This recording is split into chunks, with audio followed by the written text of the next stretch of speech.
The emergency beacon cut through the void of space like a desperate scream. Commander Zextar of the Galactic Coalition Fleet received the distress signal while patrolling the Outer Rim territories. The message was fragmented, filled with static, but the coordinates were clear enough. Sector 7 Alpha, near the contested border with the Vorthak Empire. "Sir, we're picking up massive energy signatures from that location," reported Lieutenant Kayla, her scaled fingers dancing across the sensor array. "It looks like a full-scale battle." Zextar's mandibles clicked nervously. The Vorthak had been pushing deeper into Coalition space for months, their biomechanical ships leaving nothing but destruction in their wake. Every encounter with them had ended in retreat or annihilation. They were simply too advanced, too ruthless. "Set course for the coordinates," he ordered. "Maximum speed." The journey took 3 standard hours. When they dropped out of hyperspace, the scene before them defied all logic. Floating in the darkness were the twisted remains of what had once been a Coalition outpost. Metallic debris sparkled like deadly stars, and the hulks of destroyed ships drifted aimlessly through the void. But that wasn't what made Zextar's blood run cold. In the center of the destruction, a single small vessel hung in space, its hull scarred and blackened from countless impacts. It was barely larger than a shuttle, yet somehow it was still operational. More impossibly, it was holding position directly between the wreckage and a massive Vorthak dreadnought that loomed like a mechanical mountain in the distance. "Analysis," Zextar barked. "The small ship appears to be of human design," Kayla reported, her voice filled with disbelief. "Coalition registry shows it as a supply runner, crew complement of 1. Sir, it's been broadcasting the same message on repeat for the past 6 hours. "Play it." The bridge speakers crackled to life, and a human voice filled the air. It was rough, tired, but carried an edge of determination that made even the veteran crew members straighten in their seats.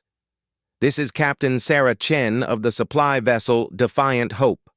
I am holding position at the remains of Outpost Darwin. Civilian evacuation is still in progress. Any Coalition vessel receiving this transmission, be advised that I will maintain this position until all survivors are clear. Chen out." Zextar felt his heart skip a beat. "Lieutenant, scan for life signs in the debris field." The sensor sweep revealed the truth that made the human stand even more remarkable. Scattered throughout the wreckage were dozens of escape pods and emergency shelters, all containing survivors from the destroyed outpost. Medical personnel, researchers, families of the stationed military officers, all huddled in their fragile sanctuaries while their protector stood guard. "Sir," Kayla's voice was barely above a whisper. "The human vessel is running on emergency power. Her shields are at 12%. The Vorthak dreadnought could destroy her with a single shot." "Then why haven't they?" The answer came from their communications officer, a young Tethrian whose translator struggled with the concept. "Sir, we're intercepting Vorthak battle communications. They're confused. They keep referring to the human as the stubborn prey and the anomaly that will not flee.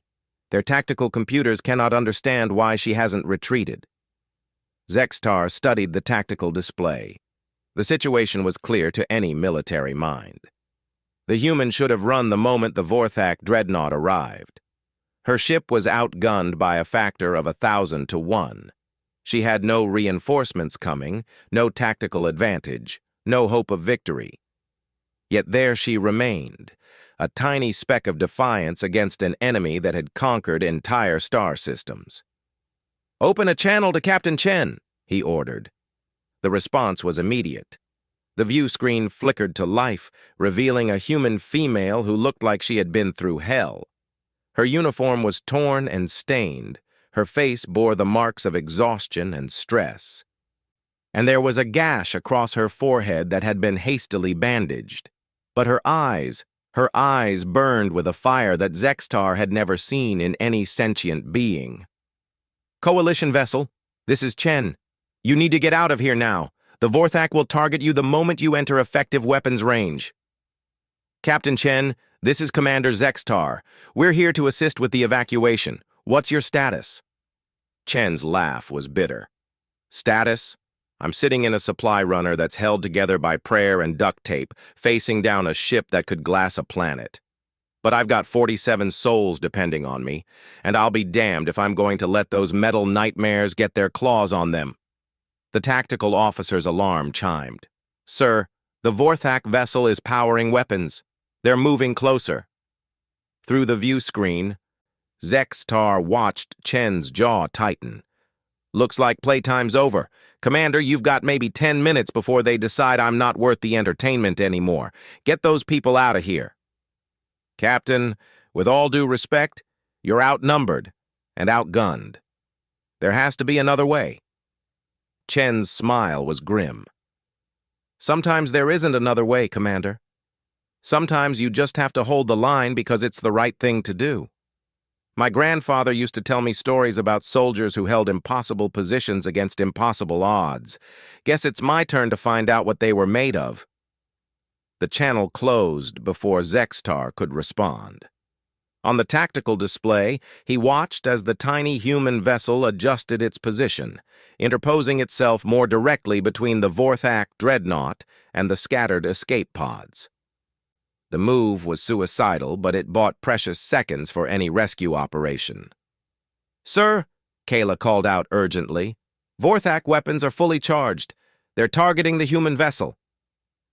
Zextar's mind raced through possibilities, tactics, strategies. His ship was fast but lightly armed. They could evacuate perhaps half the survivors before the Vorthak responded, but that would mean abandoning the rest. And Captain Chen. Communications, raise Captain Chen again. The human's face appeared once more, this time showing the strain of her situation. Red warning lights bathed her bridge in an ominous glow, and the sound of stressed hull plating groaning under pressure was audible through the transmission. Commander, you need to go, now!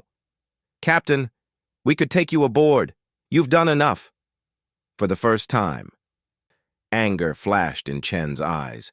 No, I haven't. Not while there's still people out there counting on me. You want to help? Take as many as you can and get them to safety, but don't ask me to abandon my post. The transmission ended again, but this time Zextar understood. This wasn't about tactics or strategy or even survival. This was about something deeper, something that his species' military academies had tried to teach, but could never truly capture in their textbooks. It was about honor, about duty, about the simple, stubborn refusal to let evil triumph without a fight. All stations, he announced to his crew, prepare for emergency evacuation protocols. We're going in. On the tactical display, the Defiant Hope continued its lonely vigil, a single point of light holding back the darkness. And in that moment, Commander Zextar realized he was witnessing something that would be spoken of in hushed, reverent tones for generations to come. He was watching a human teach the galaxy what it truly meant to stand your ground. The rescue operation began with mechanical precision. Commander Zextar's crew worked frantically to lock onto the scattered escape pods, their ship's modest cargo bay filling rapidly with survivors. Each rescued soul brought them closer to capacity, but also deeper into the Vorthak's effective weapons range. Captain Chen had repositioned her battered vessel again, now directly between the Coalition ship and the alien dreadnought. The maneuver made no tactical sense. Her tiny craft couldn't possibly shield anything from the Vorthak's devastating firepower, but somehow the enemy seemed reluctant to fire while she maintained her defiant stance. 23 pods retrieved, Lieutenant Kayla reported, her voice tight with concentration. 24 souls aboard. The Vorthak vessel has stopped advancing, but their weapons remain locked on the human ship. Through the bridge speakers, they could hear fragments of Chen's transmissions to the scattered survivors, her voice cutting through static and fear with calm authority. Pod 7, adjust your beacon frequency to emergency band 3. We see you, Mrs. Patterson. You and your kids are going home today. Emergency shelter Delta 4, hang tight. Coalition vessel is moving to your position now. Keep those life support systems stable for another few minutes. This is Chen to all remaining survivors. I know you're scared, but help is here. Just hold on a little longer. Zextar found himself studying the tactical readouts with growing amazement. The human wasn't just maintaining position randomly. Every movement of her ship was calculated to maximize the Vorthak's hesitation while providing the best possible cover for the evacuation. She was orchestrating the rescue operation from the most dangerous position in the system, using her own vessel as both shield and beacon. "Sir," called the communications officer, "we're receiving another transmission from the Vorthak vessel. They're demanding that the human withdraw immediately or face destruction." "What's Captain Chen's response?" The answer came through their passive scanners. The Defiant Hope's running lights suddenly blazed to full intensity, making the small ship visible across half the system. Then, deliberately and unmistakably, Chen fired a single pulse from her mining laser directly at the Vorthak dreadnought. The energy beam was laughably inadequate against the alien vessel's shields, producing barely a flicker across their defensive barriers. But the message was clear to every military mind present. "Here I stand. Come and take me if you can." "She's insane," whispered the tactical officer. "No," Zextar corrected quietly. "She's magnificent." The Vorthak response was swift and terrible. Energy weapons the size of city blocks swiveled toward the tiny human vessel. The aliens had apparently decided that this anomaly had provided enough entertainment, but Chen wasn't finished. As the first salvo of devastating energy beams lanced out toward her position, she did something that defied every principle of space combat. She accelerated directly toward the Vorthak dreadnought. "What is she doing?" Kayla demanded. The answer became clear as Chen's ship twisted through the incoming fire with impossible precision. She wasn't just dodging. She was using the Vorthak's own massive size against them. The dreadnoughts targeting computers, designed for large-scale fleet engagements, struggled to track something so small moving so erratically at close range. But more importantly, she was buying time. Every second the Vorthak spent trying to swat her like an annoying insect was another second for the evacuation to continue. 31 pods recovered, Kayla reported. "But sir, she can't keep this up much longer. Her ship is taking damage from the near misses." Through the tactical display, they watched Chen's desperate dance with death. Her vessel rolled and twisted through space, sometimes passing so close to the Vorthak's hull that her ship's paint was scorched by their energy weapons. Warning alarms filled her bridge, visible through their intercepted transmissions, but her hands never left the controls. Then disaster struck. A glancing hit from a Vorthak particle beam caught the Defiant Hope's port engine. The explosion sent the small ship tumbling through space. Its defensive systems failing, and its hull breached in 3 places. "She's lost main propulsion," the tactical officer reported. "Emergency power only. Sir, she's defenseless now." The Vorthak seemed to sense their prey's weakness. The dreadnought ceased firing and began moving closer, as if savoring the moment of final victory. Their communications burst with what the translation matrix identified as victory songs and ritual chants. But Captain Chen wasn't done yet. Her voice crackled over the emergency frequencies, weaker now, but still carrying that unbreakable core of determination. "Coalition vessel, this is Chen. I'm dead in the water, but my girl's got one more surprise left in her. How many souls do you still need to collect?" 12 pods, Captain. We're moving as fast as we can. Then I'll buy you 12 more minutes. What happened next would be debated in military academies for centuries to come. Using her ship's remaining maneuvering thrusters, Chen managed to spin the crippled Defiant Hope to face the advancing Vorthak vessel. Then, incredibly, she began transmitting on all frequencies, not a surrender, not a plea for mercy, but a detailed tactical analysis of Vorthak weaknesses she had observed during the battle. "Attention, all coalition forces," her voice rang out across the system. This is Captain Sarah Chen, filing my final report. Vorthak Dreadnought-class vessels show vulnerability in their forward shield matrix when conducting close-range targeting. Their point defense systems have a 3-second cycle delay. Their command section appears to be located in the forward spire structure. The Vorthak obviously understood enough of the transmission to realize what she was doing. Their ship's weapons swiveled toward the human vessel with deadly intent. But Chen kept talking, her voice growing stronger as she spoke.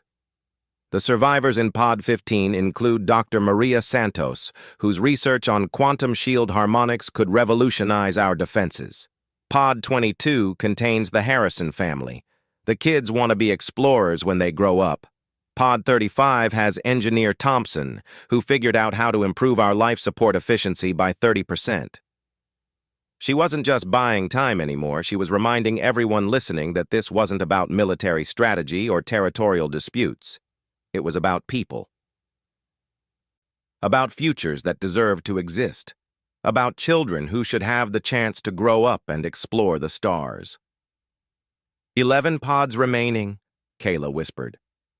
Chen's transmission continued, now including personal messages to the survivors she had protected, words of encouragement to the frightened children, technical instructions for the adults, promises that they would see their families again. Each word was a small act of defiance against the darkness that sought to consume them. The Vorthak weapons reached full charge. Energy readings spiked across every sensor array. 10 pods. Chen to all survivors. The human captain's voice carried clearly through the static. You are the bravest people I've ever had the honor to protect. Live well, live free, and remember that sometimes the best victories are the ones where you refuse to let fear win. 9 pods, the Vorthak fired. But as their devastating energy beams reached out to finally silence the stubborn human who had defied them for so long, something unexpected happened. The space around the defiant Hope suddenly filled with an expanding cloud of metallic chaff and sensor decoys, debris that Chen had been quietly ejecting during her final transmission. The Vorthak weapons, designed for precision strikes against military targets, scattered their energy across hundreds of false targets. When the light faded, the defiant Hope was still there, battered and barely functional, but alive. 8 pods. Chen's laughter echoed across the emergency frequencies. Surprise, you metal nightmares. This old supply runner has a few tricks you didn't expect. The Vorthak's response was immediate and overwhelming. Every weapon on their massive vessel turned toward the tiny human ship. There would be no mistakes this time, no clever tricks, no escape. But as the aliens prepared their final devastating salvo, Commander Zextar realized something that filled him with both pride and heartbreak. Captain Chen had never intended to survive this encounter. From the moment she had taken position to protect the survivors, she had known it would cost her life. But she had also known exactly how much time she could buy, exactly how many people she could save, and exactly how much hope she could give to those who would carry her memory forward. She had calculated the price of heroism down to the last second and had paid it willingly. The Vorthak weapons fired again, and this time there were no tricks, no desperate maneuvers, no miraculous escapes. There was only the brief, brilliant flash of a star being born as the Defiant Hope's fusion reactor went critical, taking one final defiant shot at the enemy that had thought to claim easy victory over humanity's children. The explosion was visible for light years in every direction.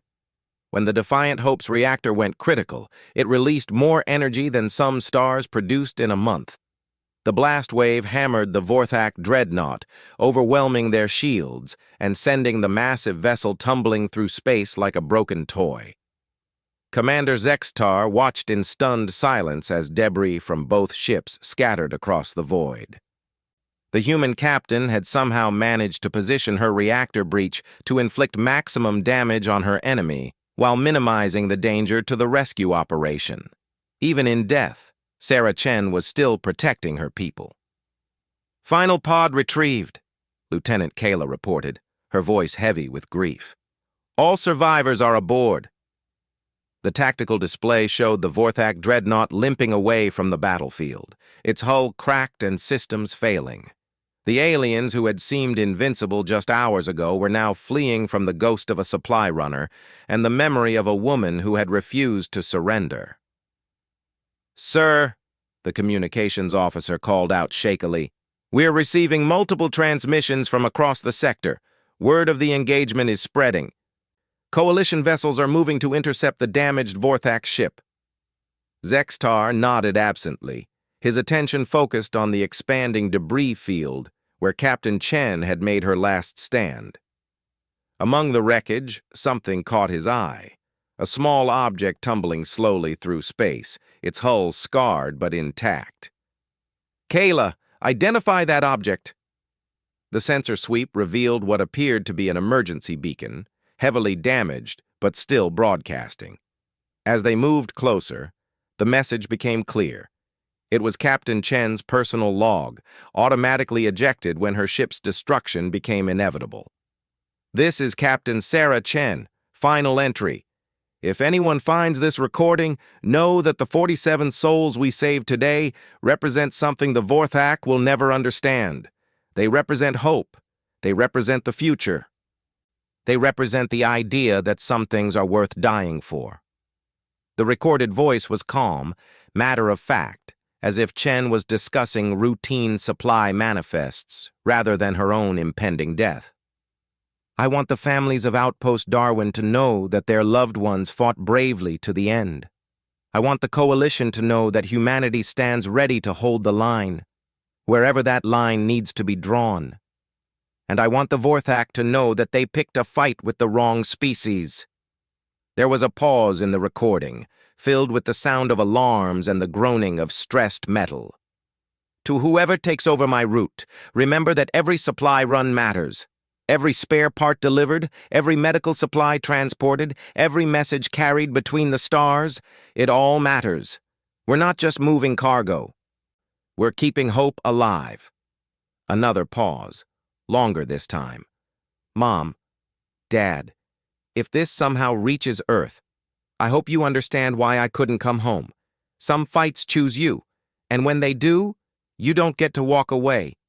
I love you both. Take care of each other."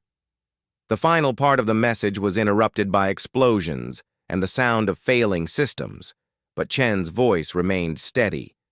"This is Captain Sarah Chen of the Defiant Hope, signing off. Remember us. Remember what we stood for, and never, ever let the darkness win without a fight." The recording ended, leaving the bridge in profound silence. 47 survivors sat in the cargo bay, alive because one human woman had decided that their lives were worth more than her own. In the cold equations of war, it should have been an insignificant skirmish. One damaged dreadnought, one destroyed supply runner, a handful of rescued civilians. But word of the battle spread through Coalition space like wildfire. The story of Captain Chen's stand became the rallying cry for 1,000 different worlds, a reminder that courage wasn't about the size of your ship or the power of your weapons. It was about knowing what was worth protecting and having the strength to pay any price to protect it. 3 months later, Commander Zextar stood before the Coalition War Council, delivering his report on the engagement at Sector 7 Alpha. The assembled admirals and generals listened in respectful silence as he described Chen's impossible defense, her tactical brilliance, and her ultimate sacrifice. "The Vorthak have since avoided human-populated sectors," he concluded. "Their battle analysis suggests they cannot predict or counter what they term human irrationality factors. In their tactical databases, they have classified humanity as a species that fights beyond logical parameters."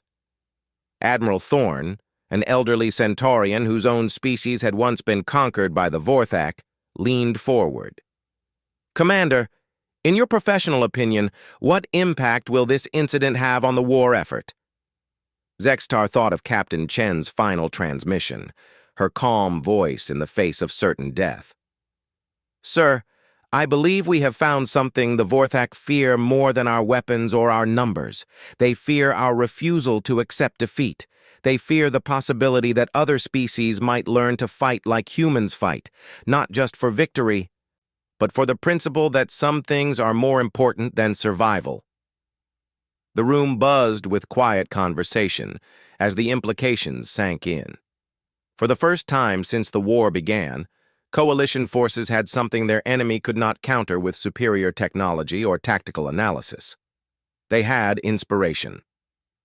6 months after the Battle of Sector 7 Alpha, the first human volunteers began serving aboard coalition vessels throughout the galaxy. They weren't elite soldiers or brilliant scientists. They were ordinary people who had heard Chen's story and decided that they too could hold the line when holding the line mattered. The Vorthak Empire, which had conquered 17 star systems in as many months, suddenly found their advance grinding to a halt. Every coalition vessel now fought with the knowledge that retreat was not always the only option. Every evacuation was defended to the last second. Every supply convoy carried not just provisions, but the unshakable belief that no sacrifice was too great if it served a greater good. Commander Zextar, now Admiral Zextar, kept Captain Chen's emergency beacon on his desk. Whenever young officers asked him about courage, about duty, about the qualities that separated true leaders from mere commanders, he would play them the recording of a human supply runner who had faced impossible odds and chosen to fight anyway. This, he would tell them, is what it sounds like when someone decides that losing isn't an option. The war continued, but something fundamental had changed. The Vorthak still possessed superior technology, larger fleets, and more advanced weaponry. But they had learned to fear something they couldn't quantify or counter: the possibility that any enemy vessel, no matter how small or outgunned, might contain someone willing to pay any price to protect what they loved. In the end, Captain Sarah Chen had been wrong about one thing. She hadn't just bought 47 people a few more hours of life.